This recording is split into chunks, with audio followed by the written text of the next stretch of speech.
بسم اللہ الرحمن الرحیم۔ السلام علیکم۔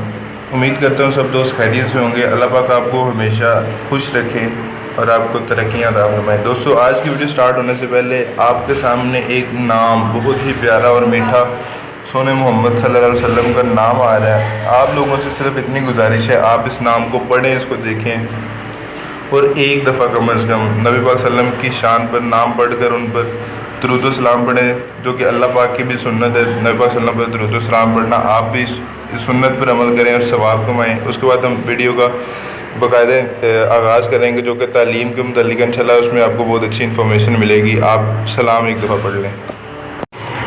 دوستو، آج کی جو ویڈیو ہے بھئی یہ تعلیمی ادارے کے متعلق ہے، تعلیمی بورڈز کے متعلق ہے، رزلٹ کے متعلق ہے۔ میٹرک کے طلبہ کے لیے جو اہم خبر ہے، ان کے رزلٹ کا جو میٹرک کے طلبہ ان کے رزلٹ کی اناؤنسمنٹ کی گئی تھی 15 ستمبر کو رزلٹ آئے گا، مگر یو ٹرن لے کے اس کو دوبارہ 5 ستمبر کی ڈیڈ لائن دے دی گئی ہے۔ وہ بھی ساتھ کہا گیا کہ تمام بورڈز کے رزلٹ جو ہے وہ اکٹھے اناؤنس کیے جائیں گے، اور یہ بھی ساتھ کہا ہے کہ یہ فی الحال کے لیے یہ فائنل ڈیٹ 5 ستمبر ہے۔ اب ہو سکتا ہے وہ بعد میں چینجنگ ہو یا نہ ہو، یا 5 ستمبر ہی ڈیڈ لائن ہو، مگر ابھی تک یہی کہا گیا کہ فی الحال 5 ستمبر لاسٹ ہے، کیونکہ 70% جو ہے چیکنگ مکمل کر لی گئی ہے، جو کہ 15 جون سے شروع ہوئی تھی۔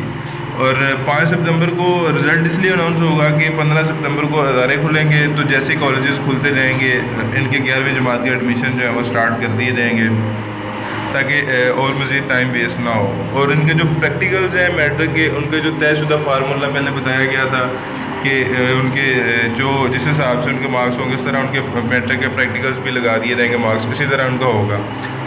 اور جو بورڈز ہیں ان کا نتیجہ تمام بورڈ کا ایک ہی وقت میں اناؤنس کیا جائے گا۔ اس سے پہلے آپ سے گزارش ہے نیکسٹ ویڈیو سے پہلے کہ چینل کو سبسکرائب کر لیں، ایک دفعہ ریڈ بٹن پہ کلک کر لیں، نیچے شو ہو رہا ہے آپ کو، اور ویڈیو کو لائک لازمی کر دیں تاکہ آپ کو مزید اپڈیٹس ملتی رہیں۔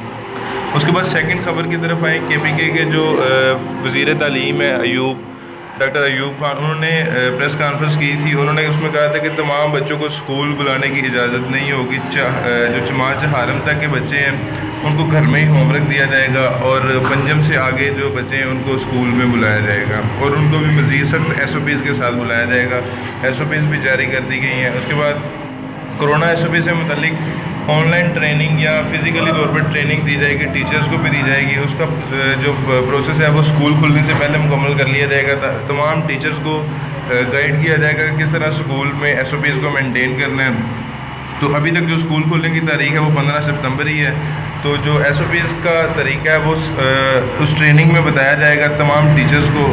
7 ستمبر کو اس کا حتمی فیصلہ کر لیا جائے گا کہ 15 ستمبر کو اسکول کھولنے ہیں یا نہیں کھولنے، اور اس میں یہ ہوگا کہ سب سے پہلے مرحلہ وار ان کی SOPs سکھائی جائیں گی، CEOs کو، DEOs کو، پھر اساتذہ کو تربیت دی جائے گی کہ SOPs پر عمل کر کے کس طرح بچوں کو اسکول میں رکھنا ہے۔ آدھے بچوں کو 3 دن اور باقی آدھے بچوں کو اگلے 3 روز بلوانے پر غور کر رہے ہیں، یعنی کہ تمام بچوں کو ایک ہی دن اسکول میں نہیں بلائیں گے، آدھوں کو 3 دن بلائیں گے، یعنی کہ پیر منگل بدھ اور پھر جمعہ ہفتہ 3 دن یہ بلائیں گے۔ تو آپ لوگوں سے گزارش ہے کہ پاکستان کے مستقبل کے لیے تعلیم بہت ضروری ہے۔ آپ لوگ پاکستان کی سلامتی کے لیے دعا کریں۔ جزاک اللہ جی، اللہ حافظ۔ چینل کو سبسکرائب لازمی کر لیں۔